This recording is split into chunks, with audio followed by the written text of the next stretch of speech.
1 June সংবাদ মাধ্যম যোগে আমি গম পাইছোঁ যে অসমৰ মুখ্যমন্ত্ৰী হিমন্ত বিশ্ব শৰ্মা ডাঙৰীয়া সংবাদ মাধ্যমত কৈছে কি বড়োভূমিত সুকীয়া ৰাজ্য কেতিয়াও সম্ভৱ নহয় বুলি।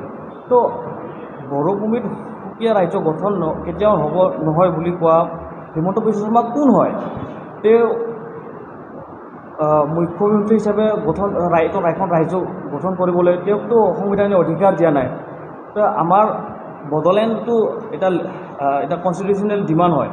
তো আমি সাংবিধানিকভাৱে যিটো নেকি দাবী আমাৰ ভাৰতৰ সংবিধানৰ আৰ্টিকল অনুযায়ী 2, 3 and 4 যোনটো আছে ভাৰতৰ সংবিধানৰ অধীনত, তো সেই হিচাপতে আমি সাংবিধানিকভাৱে যোনটো আমাৰ কনষ্টিটিউশ্যনেল ৰাইটছ যোনটো আমাক বড়োলেণ্ড ডিমাণ্ডৰ কাৰণে যিহেতু মানে এটা সুকীয়া ৰাজ্য লাগে বুলি আমি বড়োলেণ্ডটো ডিমাণ্ড দিছোঁ। এটা ভাৰতৰ সংবিধানৰ অধীনত লিখা আছে যে আণ্ডাৰ আৰ্টিকল 2, 3 and 4 অধীনত যোনটো লিখা আছে স্পষ্টকৈ যে ভাৰতত যিকোনো এটা ৰাজ্য দুফাল কৰি তেনে এটা ৰাজ্য গঠন কৰিব পাৰে বা এটা ইউনিয়ন টেৰিটৰী বা স্বায়ত্তশাসিত পৰিষদ এটা গঠন কৰিব পাৰে। তো হিমন্ত বিশ্ব শৰ্মা কোন হয়?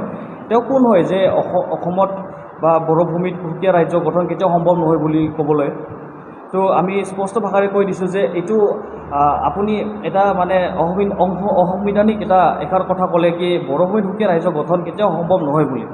তো আমাৰ মানে ভাৰতৰ সংবিধানখনটো আপুনি শপত লৈ আপুনি মুখ্যমন্ত্ৰী ৰূপে এটা দায়িত্ব লৈছিলে যে সেই দায়িত্ব অনুযায়ী আপুনি মুখ্যমন্ত্ৰী ৰূপে আপুনি কাম কৰিব লাগে। তো এই আসাংবিধানিক আবোল তাবোল ভুগিবলৈ আপুনি কোন হয়?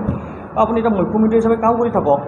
তো আমাক আণ্ডাৰ ইউএন ডিক্লাৰেশ্যন হিচাপে আমাৰ যোনটো খিলঞ্জীয়া ভূমিপুত্ৰবিলাকক আমাৰ যোনটো সাংবিধানিক অধিকাৰ সেইটো আমি পাব লাগে বা পাবলৈ সক্ষম হ'ব লাগে বুলি ইউএনেও আমাক ডিক্লাৰেশ্যন দিছে অলৰেডি।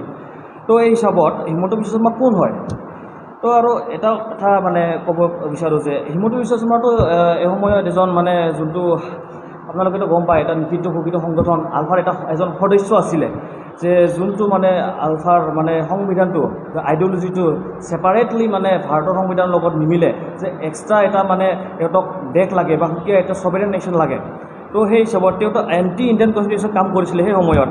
আমাৰতো ভাৰতৰ সংবিধানৰ অনুযায়ী যোনটো আৰ্টিকল 2834 আছে সেইটো লৈহে আমি বড়োলেণ্ডটো সুকীয়া এটা ৰাজ্য লাগে বুলি বা ছেপাৰেট এটা ষ্টেট লাগে, পৃথক ৰাজ্য লাগে বুলি আমি ভাৰতৰ সংবিধানৰ অধীনত সেইটো ডিমাণ্ড কৰিছোঁ। সংবিধানত যোনটো আমাৰ অধিকাৰ আছে সেইটোৱে আমি সাব্যস্ত কৰিছোঁ। তো